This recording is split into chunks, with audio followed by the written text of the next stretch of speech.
Unión Europea evita comentarios de manifestaciones del 11 de julio. Opositores cubanos denunciaron en la Unión Europea que pese a las protestas de julio, la dictadura de Díaz-Canel no tiene intención de cambiar. Ante el Parlamento Europeo, activistas alertaron la falta de apertura del régimen de Cuba tras las manifestaciones multitudinarias que se vivieron en el pasado mes. Activistas opositores cubanos denunciaron este lunes en el Parlamento Europeo la falta de apertura del régimen cubano tras las protestas multitudinarias que se vivieron el pasado mes de julio, en las que miles de cubanos protestaron por la falta de medicinas, comida y en favor de las libertades. Según señaló Reinaldo Escobar, el diálogo que quiere promover el dictador cubano Miguel Díaz-Canel es de parte y se limita a un foro entre revolucionarios, por lo que, a su juicio, la dictadura cubana no está escuchando las demandas que llevaron a los cubanos a salir a las calles. ¿Cómo están, amigos? Bienvenidos a Noticias Importantes. El fundador del portal de noticias 14 y medio denunció que ni una sola medida adoptada por la dictadura cubana va en la línea de una mayor apertura. No hay la menor intención de cambiar la situación con profundidad, ni someter a la consideración de la ciudadanía un cambio, dijo ante los eurodiputados. A la Unión Europea, Escobar le pidió que no sea tan flexible con las violaciones de derechos en la isla. Cada paso que dé la Unión Europea debe estar condicionado y tener una contrapartida por parte de Cuba. Además, debe ser más enérgica con la denuncia de los presos políticos, apuntó. Además intervino Laritza Diversent de la organización Cubanex, quien criticó que la nueva ley de licencias para el espacio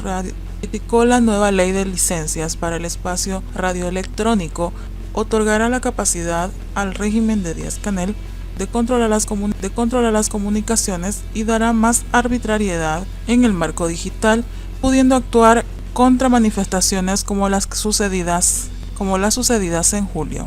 La Unión Europea ve pasos positivos hacia la liberación de la economía por parte del Servicio de Acción Exterior de la UE. Jonathan Hadwell reconoció que no existe una solución fácil a los problemas de Cuba, ya que estos son endémicos y muy profundos como para que haya soluciones rápidas. Se necesitan reformas a fondo, argumentó. Al tiempo, destacó aspectos positivos tras las manifestaciones masivas de julio, como el hecho de que los parámetros de las estrategias económicas presentadas por Díaz-Canel den pasos hacia la liberación del mercado, el autoempleo y las pequeñas empresas. Son pasos positivos que podrían contribuir a poner al país en línea del crecimiento sostenible, valoró. Por parte de las reformaciones políticas, Gabriel Mato, eurodiputado del PP, acusó a la dictadura de Cuba de atrincherarse después de las manifestaciones y cuestionó el papel de la Unión Europea y el alto representante para la política exterior, Josep Borrell, en el escenario, así como la viabilidad del diálogo con La Habana. De su lado socialista, Ignacio Sánchez Amor coincidió con Escobar en que la oleada de protestas marca un antes y un después de Cuba, y frente al PP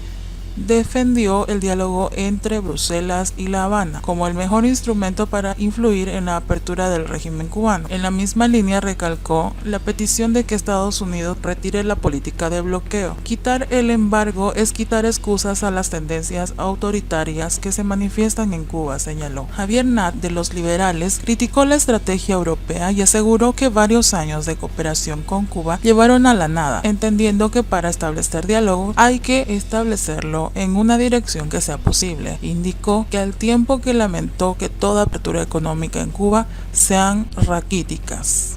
En otras noticias, Cuba, el país donde los julianes crecen como mala hierba. La isla ya no es un deseado destino en el Caribe, sino una nación que ha sido lanzada por una pandilla de aprovechados de cabeza a la comunidad primitiva. Mi vecino Julián tiene 72 años y jamás ha tenido $1 en las manos. Tampoco sabe lo que es una remesa desde el extranjero, ni una tarjeta de MLS, el billete cubano de más alta denominación con el que ha pagado su retiro es de 100 pesos, porque los actuales de 500 y 1000 jamás los ha tenido en el bolsillo. Se los han querido dar en el banco. Ahora que con la reforma económica su pensión alcanzó la suma de 2.430 pesos mensuales, cerca de $40, pero se niega a aceptarlos porque según él mismo le da miedo perder alguno por error y porque jamás podría darse el lujo de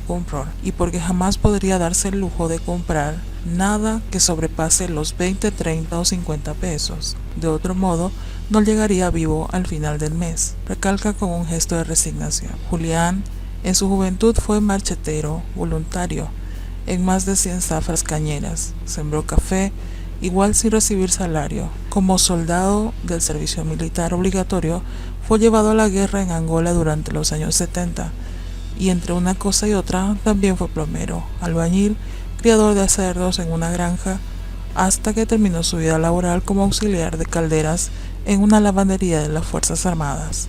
Más del medio siglo que trabajó constante, duro y mal pagado, pero Julián hoy no cuenta ni con un par de zapatos en buen estado. Los que usa son viejos, le aprietan un poco y se los regaló otro vecino al que a veces el anciano le chapetea y le limpia el jardín a cambio de... Pero a pesar de su extrema pobreza, de que reconoce abandonado a su suerte, mi vecino es de los que viven aferrados a las ideas de que la revolución es buena, que el comunismo es la única opción política para Cuba, que la prensa oficialista no miente, que si las personas trabajan más el país mejoraría y que si no fuera por el embargo económico de los Estados Unidos, su situación de penuria sería muy diferente a la actual. Julián, lleno de insatisfacciones y desencantos con los cambios económicos más recientes, con el sistema de salud pública donde no logra atenderse ni medicarse por las secuelas de la diabetes y la del COVID, entre otras angustias, no es capaz de ofrecer un solo argumento que justifique su fe ciega en el sistema. Han sido tantos años aferrado a ella, a fuerza de adoctrinamientos y chantajes políticos, que Julián se niega a aceptar que se ha equivocado, que si hubo alguna vez un proyecto social jamás funcionó para él, a pesar de haber cumplido con cuanto le ordenaron hacer por el bien de Cuba. Como consecuencia de la negociación, de lo evidente, el anciano ha terminado fusionándose con ese cuerpo aletargado que es el régimen cubano. Más, él mismo, en su tosudez y con sus severas e irresueltas contradicciones, encarga de sus fracasos y decadencias que pareciera marginarlo, excluirlo. Porque una cosa es estar fuera de la élite en el poder, no disfrutar de sus mieles, y otra muy distinta y difícil es lograr escapar y no formar parte de ese ecosistema moribundo, sino la nación que ha sido lanzada por una pandilla de aprovechados de cabeza a la comunidad primitiva, a juzgar por esa economía de subsistencia. Si antes de la pandemia Cuba era un país anacrónico, con una treintena de retardo social, político, económico y tecnológico con respecto al mundo, durante estos últimos meses, sin duda alguna, ese desfase se ha vuelto gigantesco y probablemente insalvable, porque el comunismo solo produce Julianes y estos crecen aquí como una mala hierba.